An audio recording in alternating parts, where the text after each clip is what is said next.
You're listening to the Fresh Hell podcast. Fresh Hell contains stories of a disturbing and often graphic nature and is intended for a mature audience. Please don't let your kids listen to this, or they might turn out like us.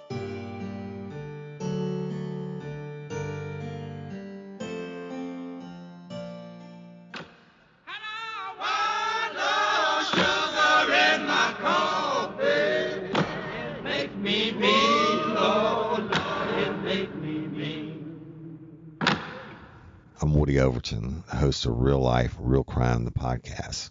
Join me each week to hear true and unscripted stories of the cases I actually worked during my career as a major crime investigator in South Louisiana. Go to realliferealcrime.com where you can listen to each week's episodes and find links to our social media. I appreciate y'all. Don't let me catch you down on Murder Bayou.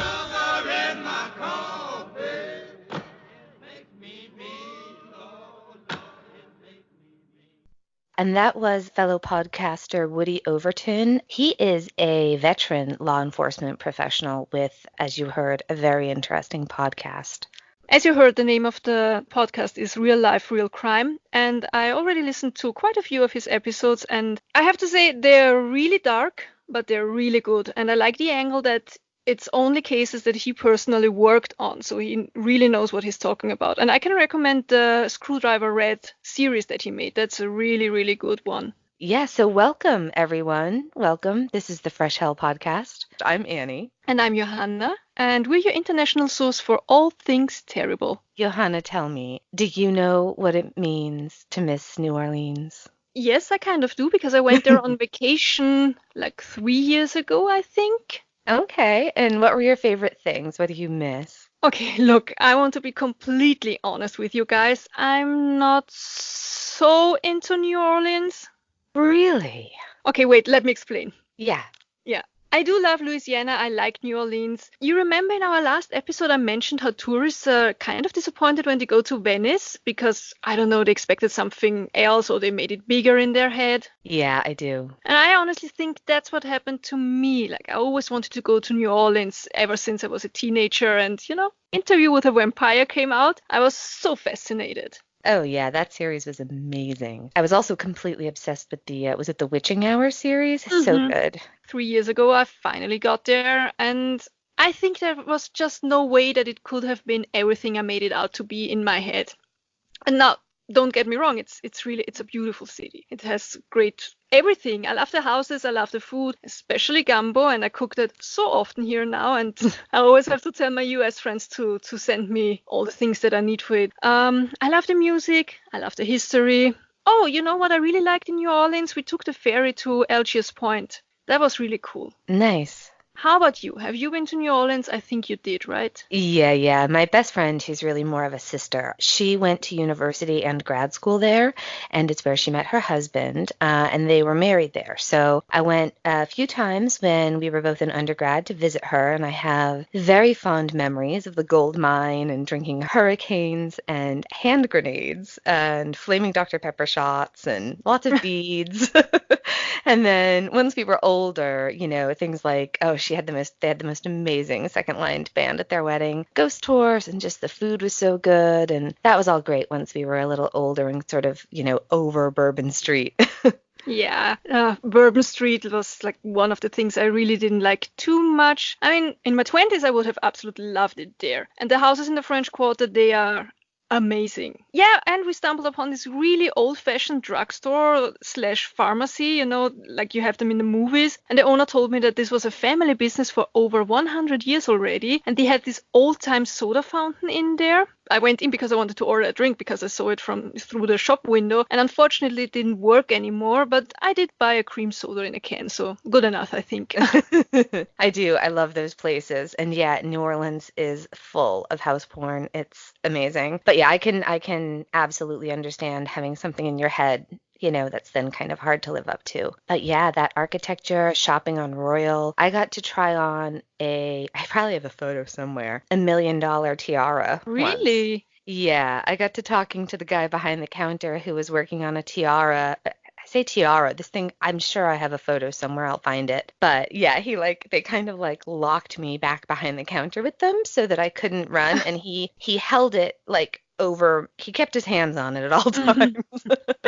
But yeah, somewhere I've got a picture. But oh God, I'd love some beignet and chicory coffee right now. I'm glad I went when I was in my 20s. I love New Orleans, has that sort of sultry, kind of slutty underbelly, but the best is just the music everywhere, especially the jazz. Are you into jazz? Because I love jazz. Like up until the 1940s, I love the Dixie and New Orleans jazz and swing. But when they start with the cool jazz thing, it's not so much for me.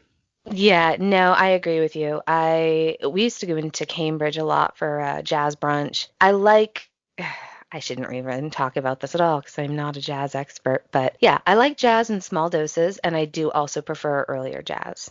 Which is a perfect lead into today's episode, because today we are talking about the infamous Axeman of New Orleans. That's right. So this is the story of a deranged axe murderer who terrified the people of New Orleans. Yeah, cool. I'm sipping on my Virgin Hurricane, which is basically orange, pineapple, maracuja, fruity, healthy, but without the special thing, if you know what I mean. I do. Is maracuja passion fruit? Oh, is that the English name for it? Yeah, then I guess it's Yeah, passion fruit. Okay. passion fruit. Nice.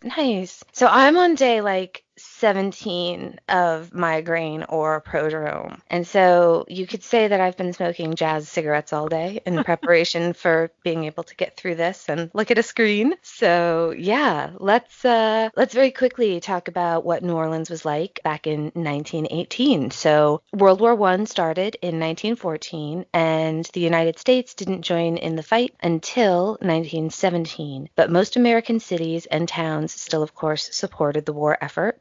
This was especially true in New Orleans, which was a port city with a lot of recent immigrants, as well as families of European descent who had emigrated, generations before. When America did enter the war, that meant the end of New Orleans' legal red light district. It was an area known as Storyville, and it had brothels, but also dance clubs and music halls. And it all closed down after the Secretary of the Navy. He declared that no Navy base could exist within a 5-mile radius of a red light district. I'm sure everyone was disappointed with that law, but New Orleans wasn't the only city in the U.S. to face the problem. And when given the choice between hosting a Navy base or continuing on the sanctioning of legal prostitution, local officials opted to close Storyville. So this meant new bars and dance halls were opening up all over the city. The next interesting thing that you should know is that the first jazz record is generally accepted to be by Original Dixieland Jazz Band out of New Orleans on Victor Records in 1917. This is interesting because the band was led by a Sicilian-American cornetist, a guy named Nick LaRocca, and the band was made up of all white guys who lacked any ability to improvise in any sort of meaningful way. You could see why it would be a topic that's still controversial with jazz enthusiasts today, but they did use the word jazz in their band name, and they helped to make the word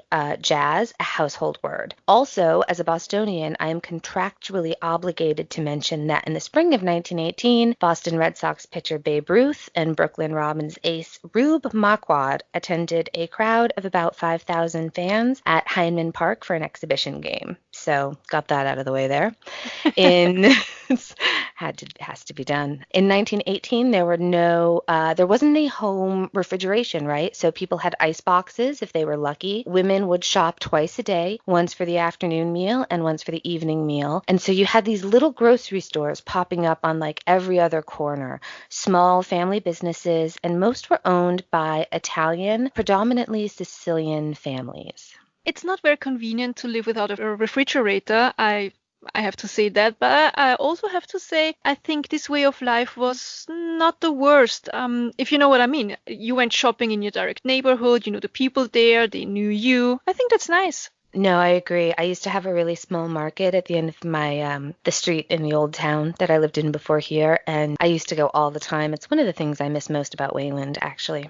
Okay, so I think this is all the important background information that you need to know before we tell you about the canonical victims of the Axeman. So, Johanna, would you like to start? Sure. So, The Maggios were the first victims. Joseph Maggio and his wife Catherine, they owned a bar room and grocery located at 1901 Magnolia Street, on the corner of Upper Line and Magnolia. And as was common with these businesses, they also lived on the property. The shop was at the front, with living quarters at the back. The couple were known to the customers as Mr. and Mrs. Joe, and they had no children, but Joseph Maggio's younger brother Andrew, a barber, lived with them. On May 22nd, 1918, the killer hopped the fence surrounding the house, then got into the house by prying out a panel in an exterior door using a screwdriver as a chisel. The killer found the Maggio's axe in the backyard and took it with him inside the house. There's always an axe lying around somewhere. Always. Always an axe. He passed through the kitchen, went down a hallway, and then came to the room where Joseph and Catherine Maggio were asleep. He attacked Joseph first and then his wife, cutting their throats with a straight razor. Catherine's throat was cut so deeply she was very nearly decapitated and she drowned in her own blood. Before he left the house, he repeatedly struck their heads with an axe. So there's an overkill right there. Yeah, it's awful, isn't it? It's horrible. So Andrew Maggio, who lived in the adjoining apartment to his brother's house with their other brother, Jake, he heard the strange groaning noises coming through the wall about 2 hours after the initial attack. That's the worst part about it, honestly, that they were struggling for such a long time. Yeah. So, and when he and Jake went to investigate, they found their brother clinging to life and their sister-in-law beyond help. Now, there are some differing accounts. Andrew definitely lived there. Jack may or may not have lived there with them. And then there was also a third brother down the street. So, like so many aspects of this case, there are some varying sources offering varying accounts. However, Andrew was there to discover the body of his older brother and of his sister-in-law, and what he found was absolutely devastating. From the New Orleans State's afternoon edition, I quote, "Lying diagonally across the bed with his feet touching the floor was the body of Joseph Maggio. On the floor alongside the bed and resting across the feet of her husband lay the dead body of his wife. The floors and bed were smeared with blood. The man was not yet dead. Jake Maggio summoned the police while Andrew telephoned for the Charity Hospital ambulance. He died shortly after the arrival of the interns from the hospital." End quote.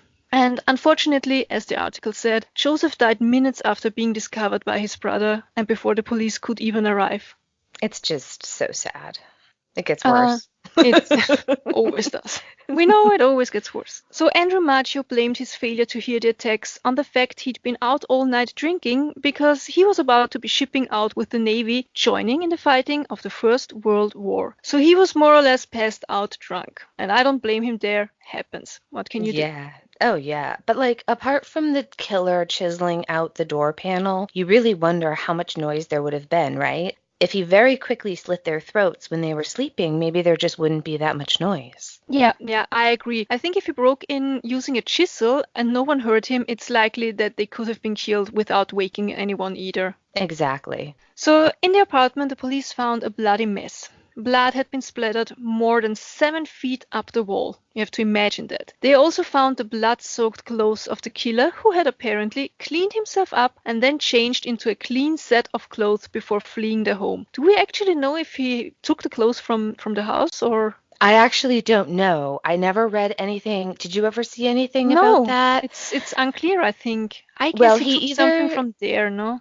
Yeah, he either took their clothes, brought other clothes with him, or just walked out naked. Yeah. I mean, with this guy, it could be. Really, it could be anything. I don't like it when they kill people and then they hang out. That's horrible. That's that like in me. Smartinos or Hinterkaifeck. Don't do that. I don't like it. I don't like it. It's like a whole never. Don't do that. Just kill them and get out. Don't hang, please. Don't make some tea. Sandwiches. Don't take their clothes, please. Don't do it. Okay. So I don't know exactly though, but they did find his bloody clothes. So he did something. So the police ruled out robbery as motivation for the attacks, as there was blood-soaked cash under the pillows and all the valuable jewelry were just left in plain sight on the dresser. They were not stolen. The axe was found in the bathtub and the screwdriver used to chisel out the door panel was recovered from the backyard. It seems they didn't do a very thorough search when the bodies were removed, but a few days later they found a bloody razor on the lawn of a nearby house. and the razor belonged to Andrew Maggio, the brother who found them, because he owned a barber shop on Camp Street and he'd brought the particular razor home because he needed to hone a nick on the blade. And because he found the bodies, claimed to sleep through the attack, and it was his razor, I think we all know what's coming next, Andrew Maggio became the police chief's prime suspect in the crime, and he was arrested. So the police thought he hit them with the axe to try and conceal that they'd been killed with a razor. He was held in custody during the funerals. He was reported to have broken down and cried under interrogation, telling the police his brother had raised him after their father died. So Andrew Maggio was released from police custody finally on May 25th, 2 days after the killing, after the investigators were unable to find any evidence. And he was so devastated to have been considered a suspect in the murder of his own brother. It's just so heartbreaking, and to have missed their funerals as well, you know. I also read that the rings on the dresser were like diamond rings that were like just lying out. Yeah, definitely not a robbery. Your heart breaks for Andrew Maggio. Like it's really sad.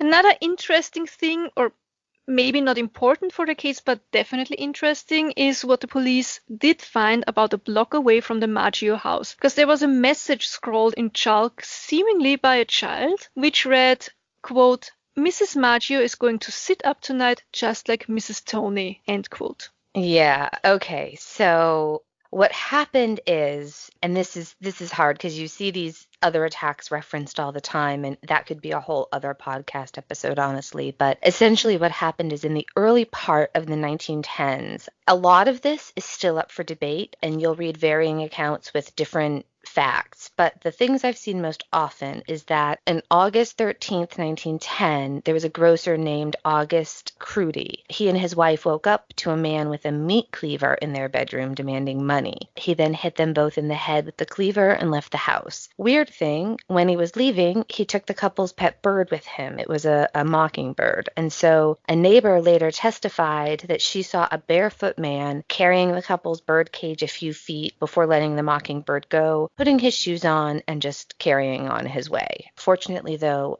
both the Crudys survived. Isn't it bizarre that he would take the bird? I mean, good for the bird, because mockingbirds should not be held captive. Maybe he was an early animals rights activist. No, but seriously, it is bizarre, right? It is. Yeah, I wonder if he thought that he had killed them both, and so maybe he let the bird go so it wouldn't die. I think I'm probably being optimistic there, but it's just such an odd detail, right? Maybe he was a neighbor and he was annoyed by the mockingbird. Oh, people have killed people for less. Yep. That's my new favorite theory. So then there was another attack on the Rosettos, I believe. They were more seriously injured, also with a meat cleaver. And then in June of 1911, I don't know if the name is Davy or Davi, D-A-V-I, Davi, maybe. So Joe Davi was the first fatality. He died from his head wounds, but his wife Marie survived. They say this person struck just once more during this period, on May 15th, 1912. It differed in the other attacks because it was a shooting, and Tony Chiambra was wounded and his wife was killed. Now, his wife, everybody called her Mrs. Tony, but I'm not sure if this attack with a gun was ever linked to the other attacks before they found this chalk message that was scribbled out or not, that said, Mrs. Maggio is going to sit up tonight just like Mrs. Tony.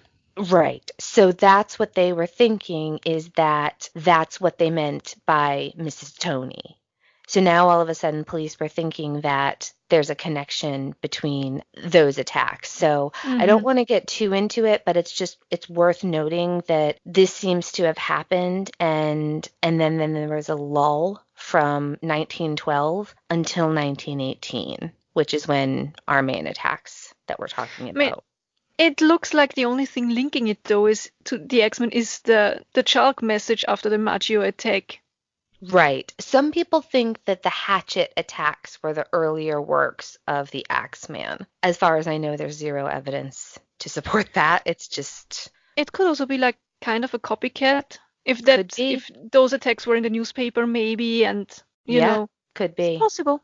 Yep. So back to our main, the canonical victims of the New Orleans Axeman. So the next attack was a little over a month later in the early morning hours of June 27th, 1918. Louis Bessemer and Anna Harriet Lowe were attacked in the living quarters at the back of his grocery, which was located at the corner of Dorgemois and La Harpe Street. The couple was discovered shortly after 7 a.m. on the morning of the attack by John Zanka. John Zanka worked for a bakery and had come to the grocery store in order to make a routine delivery. Poor guy. When he arrived, he was surprised to find that the store was closed, and knowing that Mr. Bessemer lived behind the shop, he went around back and knocked on the door. Louis Bessemer did answer the door, but his face was absolutely covered in blood from a head wound. He tells Zanka there's been an attack and sort of gestures back toward the bedroom. So Zanka rushes in and he finds Anna Harriet Lowe lying on the bed covered with a blood-soaked sheet. She was alive but unconscious from a hatchet wound over her left ear, and she was rushed to Charity Hospital. Meanwhile, at the scene, they found bloody footsteps leading out of the bedroom, and just like with the Maggio attacks, police found that a wooden panel had been chiseled out of the back door. They also found a small bloody axe or hatchet owned by Louis Bessemer in the bathroom.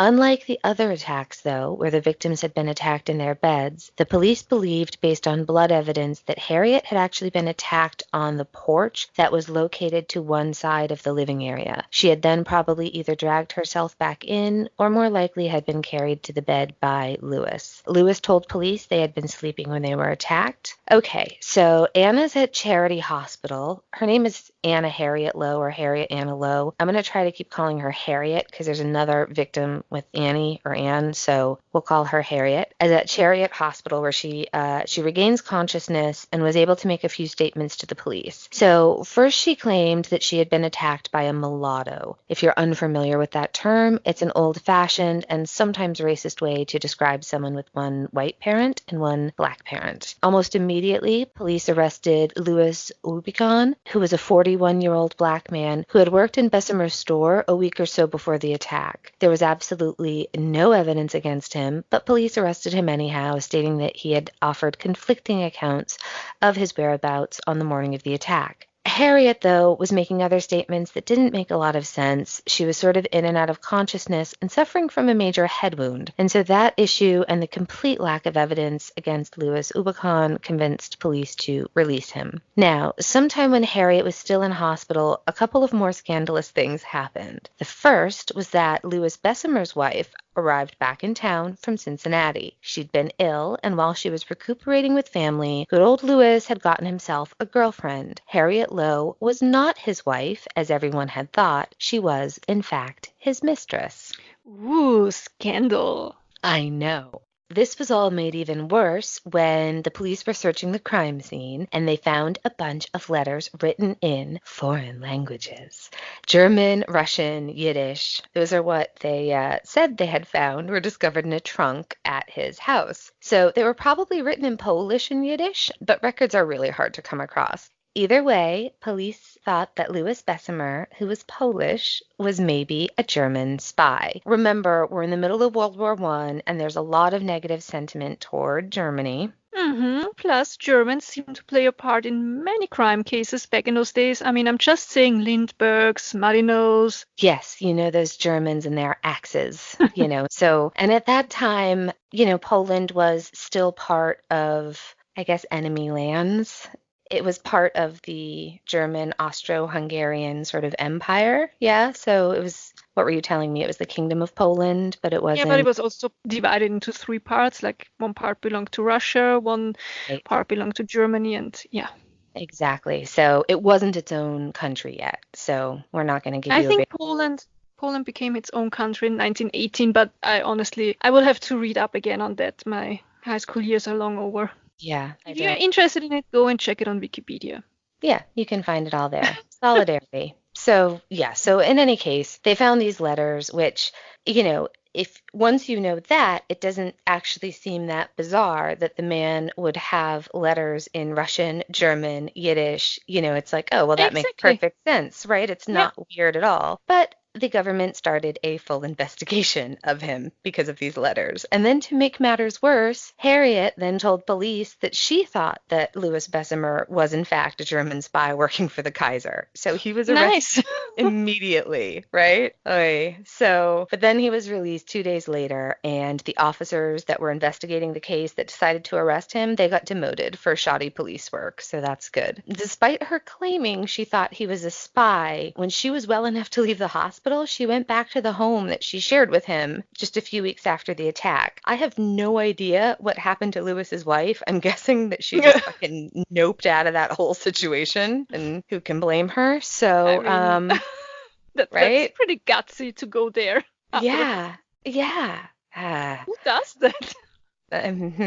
Yep. So, well, Mrs. Louis Bessemer, I guess. Can you imagine, though, you're recovering with your family from an illness, maybe the flu, because the flu was rampant. This was the year of the Spanish influenza. So you're like trying to recover from like a terrible illness, and all over the newspaper, it's, stories saying that your husband and his wife were attacked. And I you're mean, like, hang on a minute. that's worse than what happened to me because my husband cheated, my first husband, of course. Yeah. He cheated on me while I was in the hospital getting like radiation therapy. So that was nice too. But at least Yeah. I didn't read it in the newspaper. I mean, let's be glad for that. Yeah, thank you. That's good riddance. Anyway, that's awful. All right. So as a result of the terrible injury to her skull, Harriet she had partial paralysis on one side of her face. So on August 3rd, doctors performed surgery to try and correct that problem. It did not go well. And she died on August 5th, just 2 days later. She did, however, have one last gift to Louis. As she lay on her deathbed, she told police that it was really Louis Bessemer who had attacked her. So he was once again arrested, charged with murder, and he served 9 months in prison before being acquitted on May 1st, 1919, after a 10-minute jury deliberation. She sounds lovely. Lovely.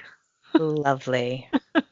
They sound like they deserved each other. Ultimately, although this case is included in the Axeman victims, I think most people today think it was more of a domestic dispute gone wrong, but it's included because he also had a fractured skull. And would he really have fractured his own skull to cover up his attacking his mistress? I mean, I don't know, but either way, I think we know the moral of this particular story. I know. Don't cheat on your wife. That's right.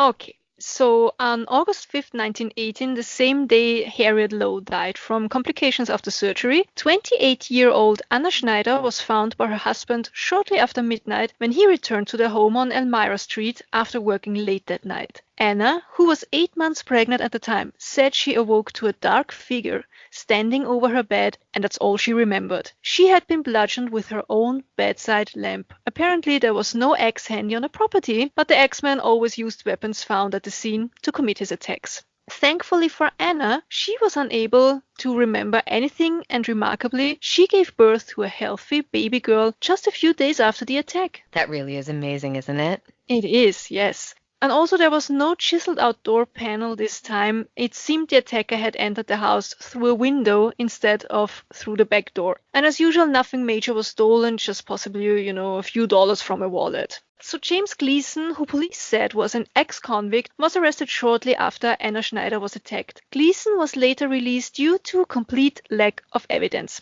And at this time, investigators began to publicly speculate that the attack was related to the previous incidents involving Bessemer and the Maggios. Yep. And then 5 days later, on August 10th, 1918, so this is all happening just about, 101 years ago this week. Joseph Romano, so he was an elderly man living with his two nieces, Pauline and Mary, and he was attacked. Pauline and Mary were young. I think Pauline was 18 and Mary was 13, which makes I kind of wondered why they were being cared for what might be a great uncle if he was elderly. But again, this is pre-vaccine, and Spanish flu was wiping out people all over the place. Like 50 million people died during the flu epidemic. And so it could have been that, could have been a lot of things. Anyway, these poor little girls, I say little girls, 13 feels like a little girl to me to be this kind of thing. Any age actually is This is awful. So they're wakened up in the middle of the night by the sound of commotion in the next room where their uncle slept. They rush in to see what happened, and they discover that their uncle had suffered terrible blows to his head, which resulted in 2 very serious open wounds. The attacker was fleeing the scene as the girls arrived, but they were only able to really distinguish that he was a heavy-set man wearing a dark suit and a slouched hat. A slouched hat is kind of like what state troopers wear, or like Royal Canadian Mounted Police, like a Pauline later told the newspapers, quote, "I've been nervous about the Axeman for weeks, and I really haven't been sleeping much. I was dozing when I heard blows and scuffling in Uncle Joe's room. I sat up in bed, and my sister woke up too. When I looked into my uncle's room, this big, heavy-set man was standing at the foot of the bed. I think he was a white man, but I couldn't swear to it. I screamed. My little sister screamed too. We were horribly scared. Then he vanished. It was almost as if he had wings. We rushed into the parlor where my uncle had staggered. He had 2 big cuts on his head. We got him up and propped him in a chair. I've been hit, he groaned. I don't know who did it. Call the charity hospital." And then he fainted. Later, he was able to walk to the ambulance with some help. I don't know that he had any enemies. End quote. Joseph Romano was able to walk to the ambulance himself once it arrived, but unfortunately he died 2 days later due to severe head trauma. The home had been ransacked, but no items were stolen from the Romano home, and authorities did find a bloody axe in the backyard and confirmed that a panel on the back door had been chiseled away, as in previous attacks. The main difference here was that Romano was a barber, not a grocer. As expected, after the murder of Joseph Romano, the city of New Orleans was in complete panic mode, and people were in constant fear. The police received dozens of sighting reports in which citizens claimed they have seen him, the ex-murderer. A few men called to report that they had found axes in their backyards, and men reported sitting up all night watching over their families. Yeah, on September 13th, just about a month after the killing of Joseph Romano, a grocer named Paul Durrell Jr. went to open his store on the corner of North Robinson Street and found a panel from the store's door had been removed. The intruder had been able to get the panel off the door, but he could not get his hand in to open it from the inside because Durrell had stacked cans of tomatoes in front of the door, preventing the intruder from getting in and possibly saving his life. Outside, police later found bare footprints on the fence surrounding the yard, and the police confirmed to the press that they believed it was the Axeman. Tomatoes are good for you, you see. Yeah. So then a retired Italian-American detective by the name of John D'Antonio made statements to the media that he felt the killer was an individual of dual personalities who killed without motive. This type of individual, D'Antonio stated, could very likely have been a normal, law-abiding citizen who was often overcome by an overwhelming desire to kill. He later went on to describe the killer as a real-life Dr. Jekyll and Mr. Hyde, and compared the recent murders to those early murders we mentioned, and his opinion was printed in the Times-Picayune. But then the Axeman seemed to vanish. Despite all of the reports of possible activity, no one else was attacked, and it seemed the city of New Orleans could rest a little easier until the night of March 10th, 1919, on the corner of Jefferson Avenue and 2nd Street in Gretna, Louisiana, which is it's a New Orleans suburb that's really incredibly close to the city. Screams were heard coming from the Cortimiglia residence. Charles Cortimiglia was an Italian immigrant who lived with his wife, Rosie, and infant daughter, Mary. Orlando Giordano was an Italian grocer who lived across the street, and he rushed over to their home to see what happened when he heard the screaming. He arrives, and he's absolutely horrified to see Charles lying on the floor, seemingly unconscious and bleeding, and Rosie was standing in the doorway, bleeding from a serious head wound and holding tight to the body of her dead infant daughter. She had been holding the baby when she was attacked, and the child was killed by a single blow to the back of her head when her mother was attacked. They were rushed to Charity Hospital, where it was confirmed that both had suffered serious skull fractures. Again, as in the other attacks, nothing was stolen from the house, but a panel on the back door had been chiseled away, and a bloody axe was found on the back porch of the house. Charles was released 2 days after the attack, but Rosie needed to spend longer time in the hospital. Once she regained consciousness, Rosie claimed that 69-year-old Orlando Giordano and his 18-year-old son Frank were responsible for the attacks. Orlando was not in great health, and it seemed impossible that he could have committed this violent attack. His son Frank was more than 6 feet tall and weighed over 200 pounds, so there was no way he would have been able to fit through that panel in the back door. It's possible the intruder broke a panel, then reached through, and we'll talk more about that later. But what's important to note is that Charles Cortimiglia adamantly denied that the Giordano's had anything to do with the attack. In fact, he insisted they had probably saved their lives. But the police, probably just desperate to get this all put to rest, arrested the Giordano's and charged them with the murder. Shockingly, both men would later be found guilty. Frank was sentenced to hang, and his father Orlando was sentenced to life in prison for the attacks and the murder of baby Mary. I actually have a photograph, which I'll share, of Frank holding the baby before she was killed, obviously. Charles Cortimiglia was, I mean, you can imagine how he must be feeling. He's stunned, he's hurt, betrayed, and just completely devastated and angered by his wife's claims. And so he divorced her after the trial. Almost a year later, Rosie admitted publicly that she had falsely accused her neighbors and former friends out of jealousy and spite due to some property issues around the grocery store that they'd had, before all of this had happened. Her statement that they had committed the attack was the only evidence against the Giordano's, and so they were released from jail shortly after she confessed. This really angers me a lot because I think false statements, they're just the worst, especially the ones done on purpose. It's bad enough if you give a false eyewitness testimony because you remember things incorrectly, but that's not done simply to hurt someone. Accusing people out of spite, it's abominable. At least I can say she came clear before it was too late for the Giordano's, but still I think that's... It's bad. I mean, okay, you know what? I understand her child just died in a really horrible attack, but that doesn't give her the right to do something like that. You know what I mean? It's just...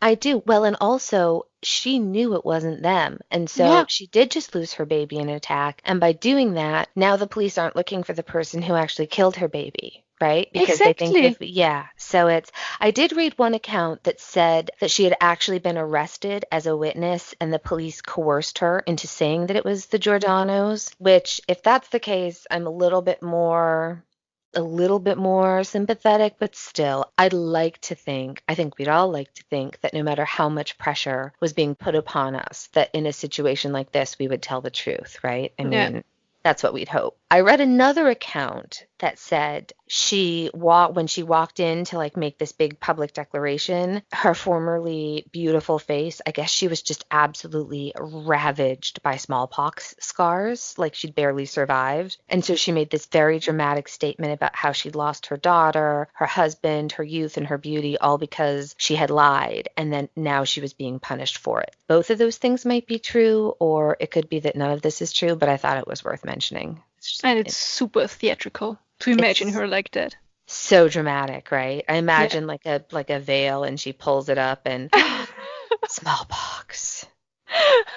Because again, no vaccines yet. So 3 days after the attack on the Cortimiglia family on March 16th, 1919, a letter claiming to be from the Axeman was published in the Times-Picayune.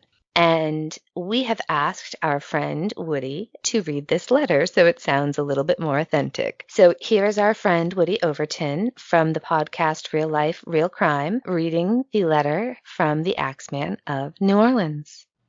Hell, March 13th, 1919.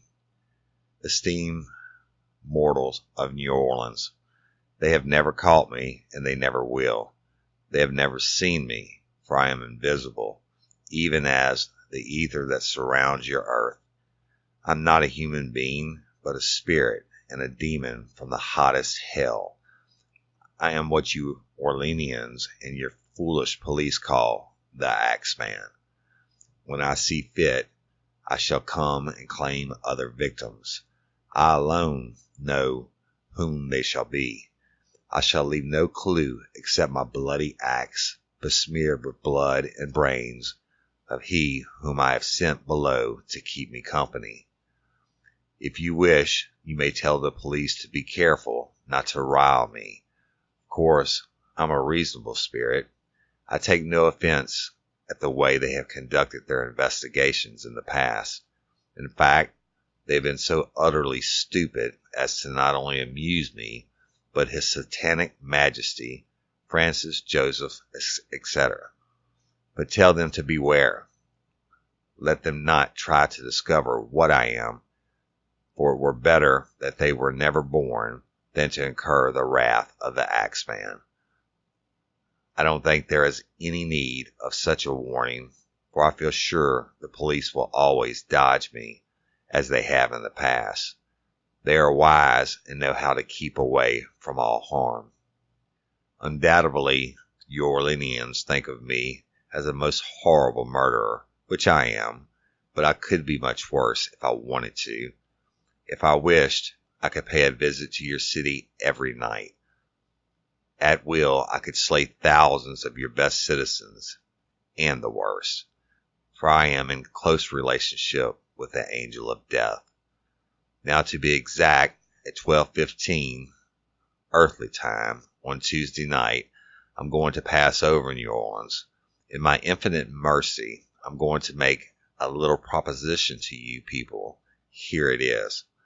I am very fond of jazz music, and I swear by all the devils in the nether regions that every person shall be spared in whose home a jazz band is in full swing at the time I have just mentioned. If everyone has a jazz band going, well, then so much the better for you people. One thing is certain, and that is that some of your people who do not jazz it out on that specific Tuesday night, if there be any, will get the axe. Well, as I'm cold and crave the warmth of my native Tartarus, it is about time I leave your earthly home. I will cease my discourse, hoping that thou wilt publish this, that it may go well with thee. I have been, am, and will be the worst spirit that ever existed, either in fact or realm of fancy. The Axeman. Jazz it. Isn't that letter simply amazing? I mean, first off, I think it's amazing that he mentions our emperor, Kaiser Franz Josef von Österreich. I never made that connection before. Francis Joseph? Yes, he was our emperor during he died during the First World War, exactly. Right. Okay. So that would be somebody that everyone then would have recognized immediately, like as an enemy. Definitely. Yeah. And the other thing, of course, his demand, play jazz or else. Yeah, it's the best. The thing that's so great about this, seriously, is it's like the city of New Orleans thought a serial killer was just axing people all over the place, and he demands that on March 19th, my husband's birthday, and one of my best friends, and one of my brother-in-laws. March 19th, you guys. March 19th birthdays. It's Axeman night. But he demands the whole city jazz it. And New Orleans, like, hold my hurricane, bitch. And they jazz the fuck out of it. Like, every single home had jazz playing on the radio or on the record player. And if someone knew how to play an instrument, they were playing the instrument. And if the house didn't have a record player, then they were all out all over town. Because remember, I told you in the beginning how they closed down that red light district. So then all of a sudden, places popped up all over the city. Well, now they're all playing jazz. So it was just like, they jazzed it. Yeah, they did. So let's talk about what happens after this letter is published, yeah? Yes. So the first attack after the letter and the jazzy night of March 19 was on August 10th, 1919. So the 1-year anniversary of Joseph Romano's murder. Steve Bocca, an Italian grocer, woke up in the middle of the night to find a dark figure looming over his bed. And he was the next victim of the Axeman, but fortunately he survived the attack. Once he regained consciousness, Steve made his way to the home of his neighbor, Frank Genusa, who lived about half a block away. He made it to his friend's house, and when Frank opened the door, Steve lost consciousness and collapsed. Frank called for an ambulance to take Steve to Charity Hospital, where he would recover. Investigators at the scene found a very familiar sight. Nothing had been taken from the home, a bloody axe belonging to Steve was found in the kitchen, and, of course, a panel on the back of the door of the home had been chiseled away. Steve Bocca recovered from his injuries but could not remember any details of the trauma. I did read one source that says the police actually arrested Frank Genusa for the attack, but Steve Bocca was outraged and loudly defended him, and he was released after a few days. So less than a month later, on September 3rd, 1919, 19-year-old Sarah Lawman was attacked in the home where she lived alone. You might think she's a little bit young to be living alone, but she was close to all of her neighbors who looked out for her. And it was these neighbors who became worried when they hadn't seen her as usual that morning. And she didn't answer when they knocked. So what they did, they broke down her door, and it's a good thing they did, because they discovered Sarah unconscious on her bed, suffering from a severe head injury and missing several teeth. And unlike some of the other attacks, this time the attacker entered the apartment through an open window. Again, a bloody axe was discovered on the front lawn of the building. Like so many of the other survivors, Sarah Lawman recovered from her injuries but had no memory at all of the attack. Which I know is hard for investigators, but honestly, I think Annie agrees we're a little bit glad for the victims when that's the case. Oh, yeah, for sure. Yeah. So the next and final attack was on October 27, 1919. The Pepitones ran a corner store. They were just a block away from Tulane Avenue, where there was a circus that weekend, and their day had been very busy and they were exhausted. Esther Pepitone was woken up just before 1 a.m. from a very deep sleep when she heard her husband and the father of her 6 children, Mike, scream. She wakes up and she saw a large man with an axe running from the room, and then the horror of the rest of what she was seeing began to sink in. Her husband was terribly wounded. It was later determined that he had been struck at least 18 times with an axe. Their mattress was absolutely soaked in blood, and there was blood all over the walls. All the articles also very specifically mentioned that there was a painting of the Virgin Mary that was covered in blood, so mention that as well. So Esther was quoted in the New Orleans State's paper saying, quote, "Every time he turned his head, blood came from his head and face. It just simply poured over the bed," end quote. I can't imagine how awful that must have been. Yeah, it's so bad. It's nightmare fuel. So she opens a window and she starts screaming for help, and then their 11-year-old daughter runs outside to also try to find some help. The first person to answer that call for help it's either Ben Corcoran or Ben Cochran, depending on which newspaper you read. He was a sheriff's deputy who lived just up the street from the Pepitone family, and he was on his way back from work. So he finds the murder weapon, which, and again, I've seen this described is in 2 different ways. One is like a really large screw with a bolt on the end of it, but the more common thing that I've seen is that it was a stake used to secure a tent at the circus, which is like, that's bad. So, and then that was found on the chair next to the dying man. So 5 of the 6 Pepitone children were still in bed, sound asleep, which is amazing. They must have gotten that heavy sleeping trait from mom. The door to the backyard and the gate that opened out onto South Scott Street were both left open. Mike Pepitone, who was 36, he was rushed to Charity Hospital, but within 2 hours he was pronounced dead. Esther Pepitone told police she caught a glimpse of 2 people in the dark bedroom, but she didn't see them well enough to identify them. She said they moved toward the back of the house, through the room where the children were sleeping, and exited through the back door without saying a word. There were once again plenty of similarities to the previous attacks by the Axeman. Nothing had been stolen, and there was a lot of cash on the kitchen counter because they had all the proceeds from the sale of drinks and snacks for those circus goers. Similar to the attack on Sarah, the killer or killers had entered through a window, this time breaking it to get in. So they were wondering, was the killer's MO changing, or were these possibly copycats? We'll talk a little bit more about that in a little bit, but let's get back to Esther Pepitone. Yeah, because she had quite a life, because after her husband Mike was murdered, Esther started over. So in January 1921, she moved her children to Los Angeles, and that September, almost 2 years after the brutal murder of her first husband, she got married again to Angelo Albano, a man she had known from New Orleans already. She knew him well because he had been married to her sister, who had passed away some years before. So, yay! They both found happiness again. I think that's great. I do too. Until. There's always an until. I hate it. This is a bummer. So, on October 27, 1921, 2 years to the day after the murder of her first husband, Mike, her second husband, Angelo Albano, he leaves home to go pick up some vegetables for dinner, just like Zygmunt Adamski, right? Exactly. He was never seen again. He was seen by witnesses at the market buying vegetables, and they know that he made a withdrawal from the bank, and that was it. He was gone. That's a good excuse now for husbands to not go out and buy vegetables. If my husband ever said to me, I'm just going to run out and buy some vegetables, No. I would be like, what's her name? Because I probably wouldn't say what's his name. It's not what I'd expect. I don't know what I'd expect. Like, he'd be coming home with 5 dogs or something. But That's awesome. yeah, if he ever said I'm going out to buy vegetables, I'd be like, oh no, I've married a terrible liar.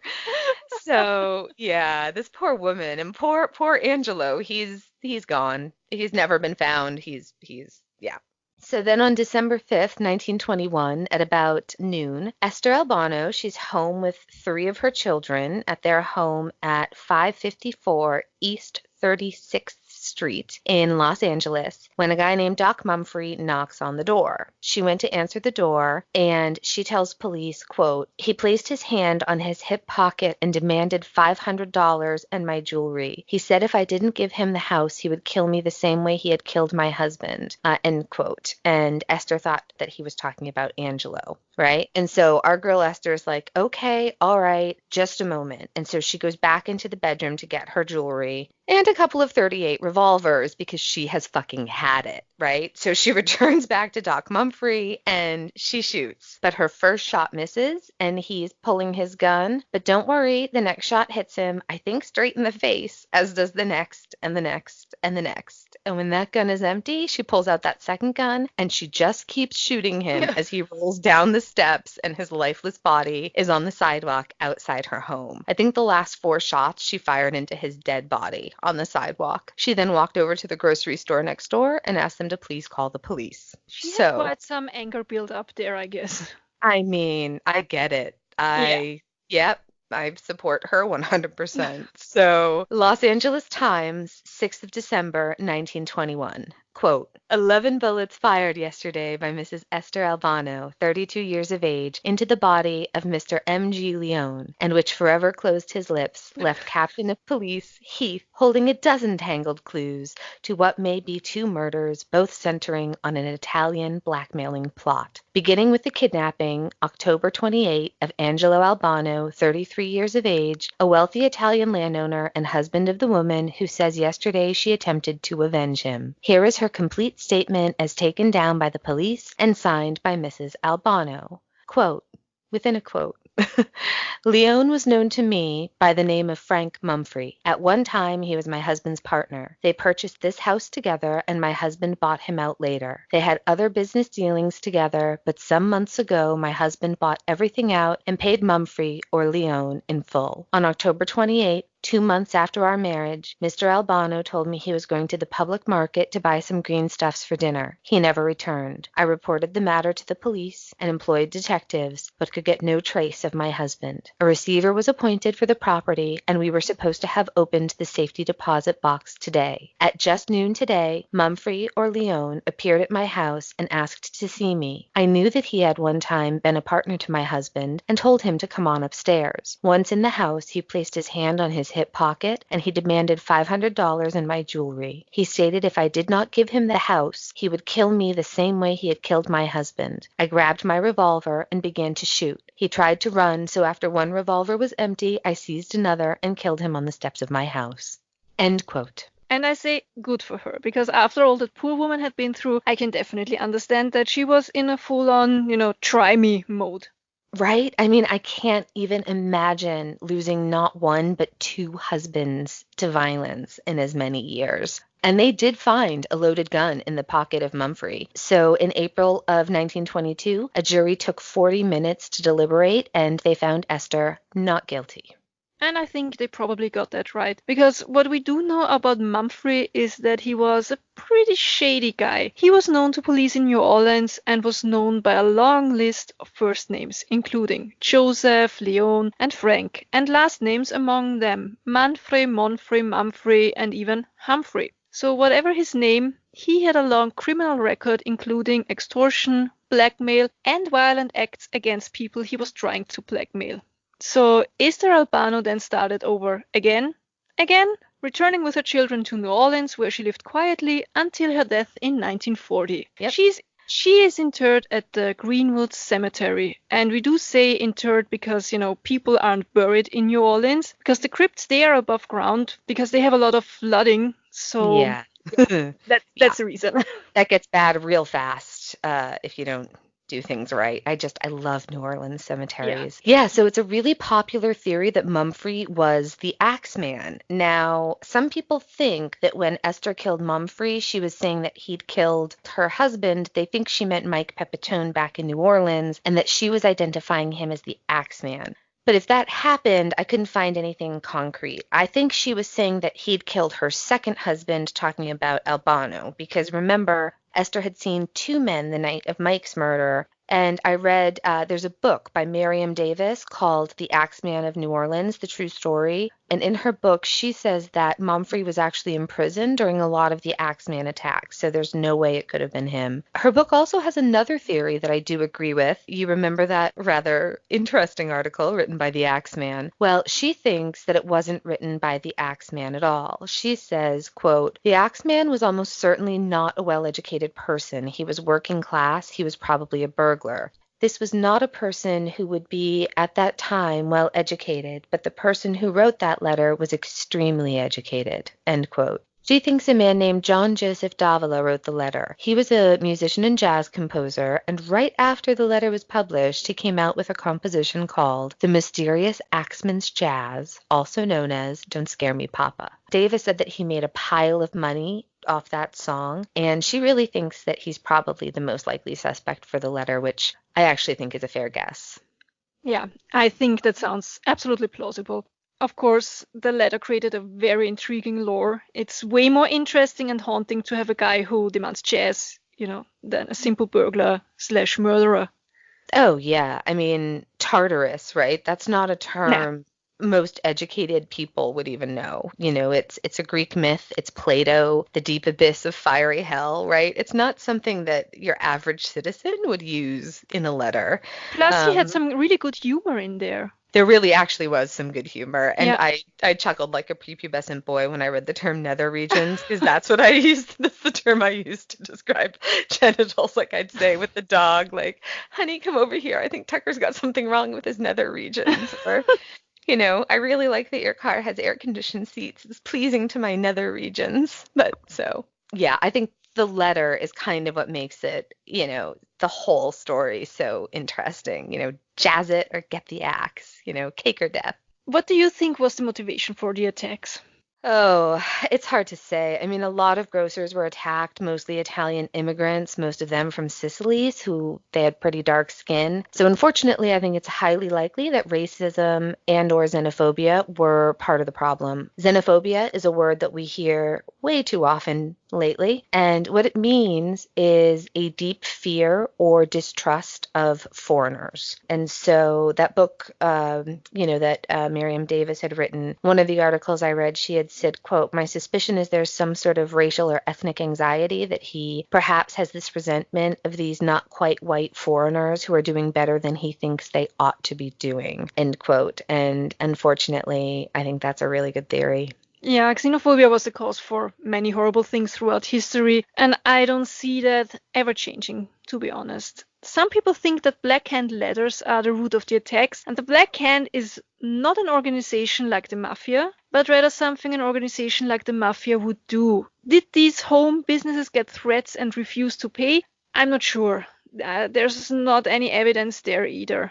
I know. That's the problem with all of this. Like, there's nothing. I Yeah. mean, they had fingerprinting back then, but there aren't even any fingerprints. So it's hard. A lot of people think that last attack on the Cortamiglias and that Pepitone family attack were unrelated vendettas, or some people believe that there were a series of copycats. I always wondered why the police assumed that the attack on Anna Schneider was committed by the same perpetrator, because it didn't fit the modus operandi of the Jazzy murderer, like, at all. Yeah, I know. Anna Schneider and also Sarah Lauman didn't fit that attack, the girl living by herself. You wonder when things like this happen, the whole city is terrified of the Axeman. How many criminals who just wanted to murder someone for, any number of reasons would just try to make it look like part of the series so no one would investigate them? Exactly. I mean, it looks like they just assigned other crimes to the same attacker, even though they were not by the Yeah. same person. Yeah. Annie, what do you think of the alleged photo of the Axeman? We haven't talked about that one yet. I think Oh, it's super fun to imagine that's really him, but I doubt it. It would be too much of a coincidence, don't you think? yeah. I think if the photo is real, and so this photo we're talking about, it's supposed to be, it was like a set timer photo, right? That a Yeah. guy was doing, and it captures a guy wearing a hat. So I think if the photo is real, and if it was taken on the date they claim, and if that's actually the Pepitone house, then it is very, very creepy. But I just feel like it's too many ifs. I'm just Mm. not convinced that it's authentic enough to be like concerned about it, but we will post it on social media. And do I even have to ask you, Johanna, about your feelings on the theory, very popular theory, that the way he got into the houses, but that he really was a demon to like turn into the smoke monster from Lost and like wafted in and then turn solid and murderous? Oh yeah, definitely that's what happened. Yeah. I'm 100% sure. So I think the tomatoes showed that what he did was reaching through the panel and opening the doors. Because if he was a demon that transformed into a smoke monster from Lost and then blew through the panel, then the tomatoes wouldn't have stopped him, wouldn't they? No, he could have gone right through like a little, he would have only needed like a mouse, like the size of a quarter to Unless fit through. unless demons or this kind of demon reacts allergic to tomato, like I mean, vampires and garlic. it's possible, but I think that's a long shot.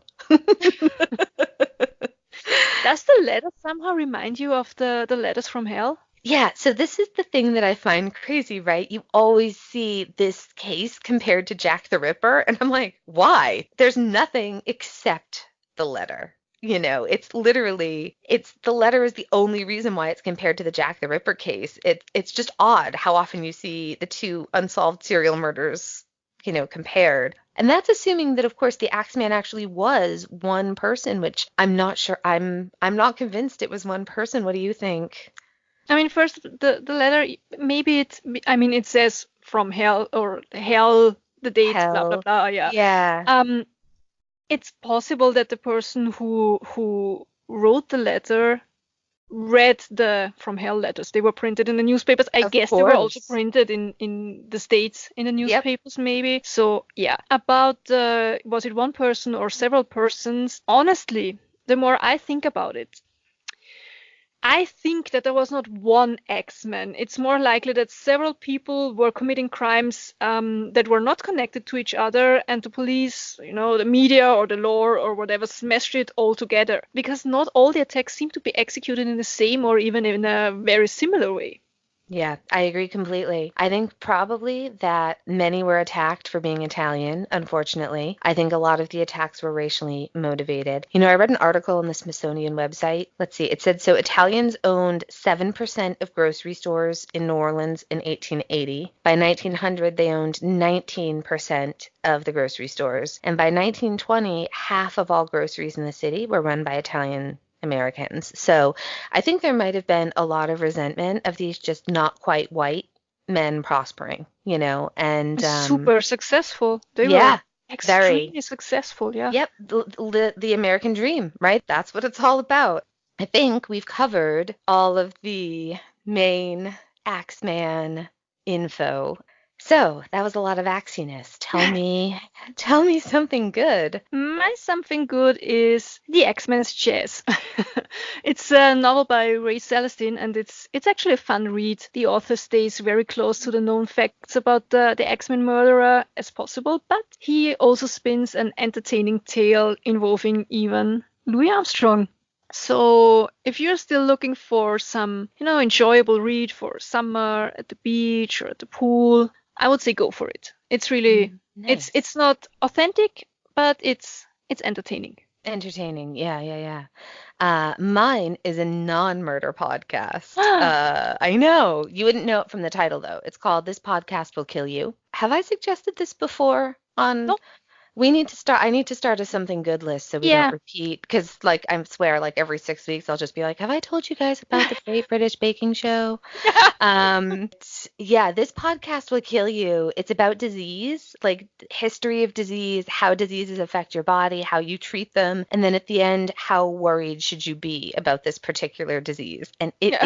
it's fascinating. They have a really great episode on the Spanish flu. They have an amazing measles episode, which was I learned so much. And they actually have they did a 2-part, incredibly in-depth. I think each part is over 2 hours on vaccines. So if you've ever wondered anything, worried anything, just had any concerns about vaccines at all, if you know someone who's on the fence about vaccinating or thinks it's a good idea to break up the schedule, listen to these episodes. You will learn so much. It is absolutely fascinating. I cannot recommend this podcast enough. You will learn a lot. So my recommendation is this podcast will kill you. Did I ever tell you I was called an animal abuser for vaccinating my dogs?